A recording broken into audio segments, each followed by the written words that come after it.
Grêmio e o Juventude voltam a se encontrar em fase decisiva do estadual hoje às 9h30 da noite na Arena.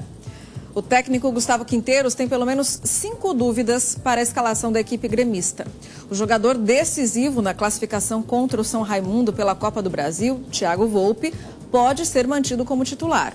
João Pedro realizou exames médicos após torcer o tornozelo esquerdo, mas não apresentou lesão ligamentar. Mesmo assim, deve ser poupado. Como João Lucas também está fora por suspensão, Igor Serrote pode ser uma opção. Ainda no sistema defensivo, a dupla Rodrigo Eli e Gemerson deve ser desfeita, tá? Gustavo Martins e Wagner Leonardo também podem aparecer. O Juventude perdeu somente para o Inter até aqui. Vamos acompanhar o que disse o jogador Igor Serrote. Importantíssimo para a gente. Esperamos que a arena esteja lotada aí para fazer uma grande festa e apoiar a gente dentro de campo. E o Juventude tem desfalques para o jogo de hoje. O lateral esquerdo Felipinho fica de fora após sentir dores no braço direito. Gilberto segue como desfalque. Com isso, Marcos Paulo pode receber oportunidade na lateral esquerda. Adriano Martins segue na zaga e fará dupla com Abner. Cipriano e Wilker Angel seguem no departamento médico. Os dois constam lesão no posterior da coxa. No meio-campo, o meia Mandaca deve retornar à titularidade no lugar de Jean Carlos. Já no ataque, o técnico Fábio Matias deve escalar o trio de ofensivo com Enio, Batala e Eric Farias. E para falar sobre o jogo do Grêmio contra o Juventude, a gente recebe agora, ao vivo na tela do Balanço, o Gutierre Sanches, que é comentarista da Rádio Guaíba. Oi, Gutierre, boa tarde, tudo bem? Oi, Vanessa, tudo bem? Boa tarde para você, para todo mundo que tá ligado no Balanço aqui da Record Guaíba. Jogo importante, 2 jogos, na verdade, hoje. A gente começa por esse do Grêmio contra o Juventude. O Grêmio recebendo o Juventude, mas é um confronto de Série A, né? 2 equipes de Série A de Campeonato Brasileiro. É claro que com um investimento muito maior do Grêmio, né? Um investimento, inclusive, neste ano muito maior, até mesmo do que o próprio Internacional.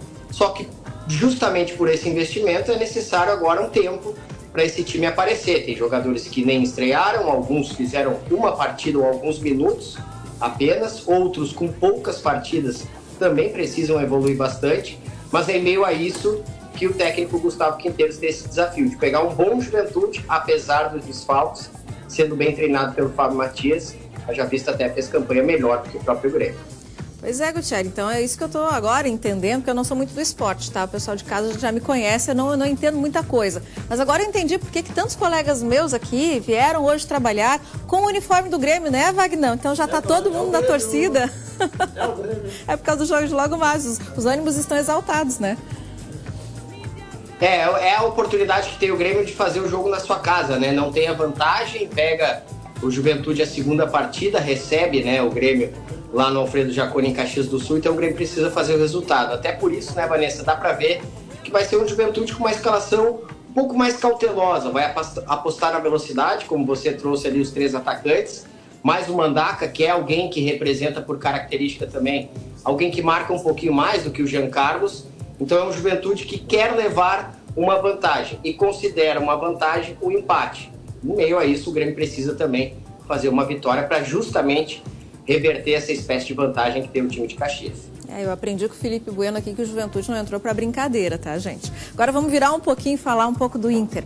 Apesar dos desfalques, o Inter alcançou a primeira decisão da temporada, tá, gente?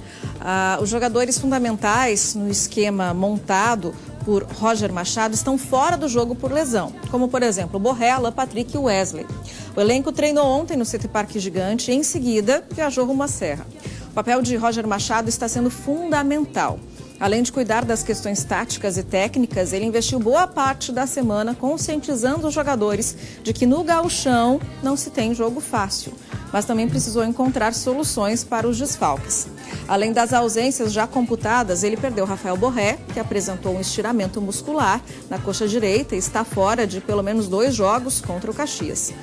Falando em Caxias, ele realizou o último treino antes da partida de ida da semifinal do Campeonato Gaúcho.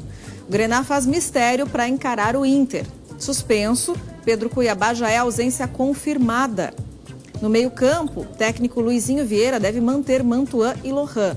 Paulinho é outra alternativa. Gabriel Lima, Iago e Alan devem ficar à disposição, mas podem iniciar no banco de reservas. O Helder ainda é dúvida para o confronto. Vamos acompanhar o que disse o técnico. Início meio... algumas coisas saíram do controle, algumas dificuldades, mas dentro de tudo isso, né, a gente teve até uma classificação tranquila em relação ao que a gente se programou, mesmo com os problemas, né. Um jogo muito importante dentro do que a gente se programou. Uma semana de colheita, porque a gente planejou isso, né? Lá no início, no papel, né? De levantar os nomes, de montar o plantel, estabelecer um modelo de jogo para depois a gente ir atrás das peças, das características. E foi dessa maneira que a gente chegou até aqui. Pois é, e o que esperar dessa partida, Gutierre? Pois é, Vanessa, aí já é uma distância um pouco maior, né? Claro que o Caxias tem todo o seu direito e até dever, né, de, estando nessa fase, querer chegar à final. Já fez isso, inclusive, eliminando o próprio Inter há pouco tempo. Mas é uma distância muito grande. Se eu apontei que há uma distância de investimento entre Juventude e Grêmio, que são dois clubes da mesma divisão, essa distância é ainda maior do Internacional para o Caxias. Porém, como a gente acabou de ver, o Inter tem muitos desfalques. Alguns já desde o início da temporada e outros recentes, como o próprio Rafael Borré ficando de fora. Isso sim é um problema. Dá até uma certa equilibrada. O jogo é em Caxias, claro que vai ter muito torcedor do Inter, mas o Inter tem muitos desfalques. Claro que o Roger é muito bom de encontrar soluções. O Roger não é aquele treinador que reclama de falta de opções ou falta de peças para montar a sua equipe. Quando perde algumas importantes e tem várias importantes de fora, ele vai lá e busca uma solução, que é o que deve fazer hoje à tarde. Mas é claro que a dificuldade aumenta, até porque jogadores que poderiam ser opção durante o jogo, estando no banco de reservas, já deverão iniciar, porque justamente os titulares estão fora. Mas é isso, né, Gutierre? No gauchão tudo pode acontecer. Então, todos estando dentro de campo ou fora dele como torcedores, precisam estar preparados para qualquer opção, qualquer alternativa no placar, né? Tem essa coisa do Inter, né, de não ter há muito tempo chegado até a final e nem conquistado o Campeonato Gaúcho, já há 8 anos, né? O Grêmio conquistou 7 consecutivos, em 2017 foi o Novo Hamburgo, e é claro que isso gera uma pressão para o Inter e dá uma certa confiança, talvez, ao Caxias, justamente para explorar essa certa pressão. Mas há um momento que é preciso vencer, e já passou dessa hora por parte do Internacional, e é aquilo que a gente fala, há uma responsabilidade. É claro que é futebol, é claro que o Caxias pode vencer, é inclusive uma fase de mata-mata, é perigoso, mas o favoritismo, e eu diria até uma certa responsabilidade para chegar na final, é do Inter. E aí, o clube grande que vai ter que saber lidar com essa responsabilidade. E chegando lá, qual vai ser, então, o adversário, já pensando nessa alternativa, tá, gente? O adversário mais difícil, porque eu entendi da tabela do gauchão que o grupo A não joga contra o grupo A, o grupo B não joga contra o grupo B, e sim um grupo contra o outro, né? Chegando lá, ele vai enfrentar quem com maior dificuldade? O Grêmio ou o Caxias? O Grêmio, né? O Grêmio com um pouco mais de dificuldade. O Caxias, o Internacional tem uma chance muito maior de conseguir a sua vitória, depois entrar em validade.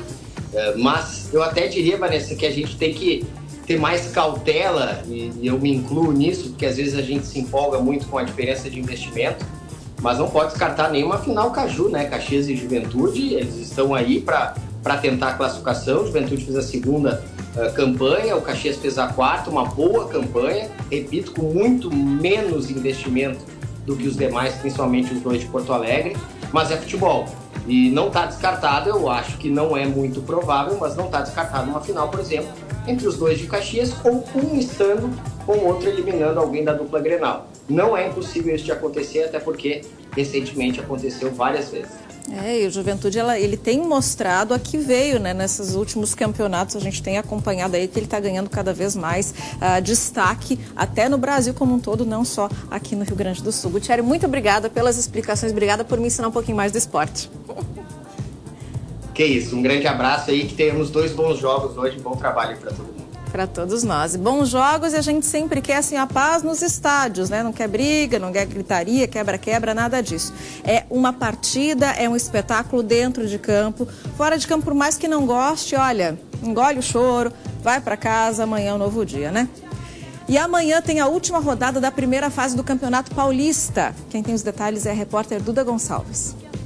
O Campeonato Paulista chega à última rodada da primeira fase neste domingo.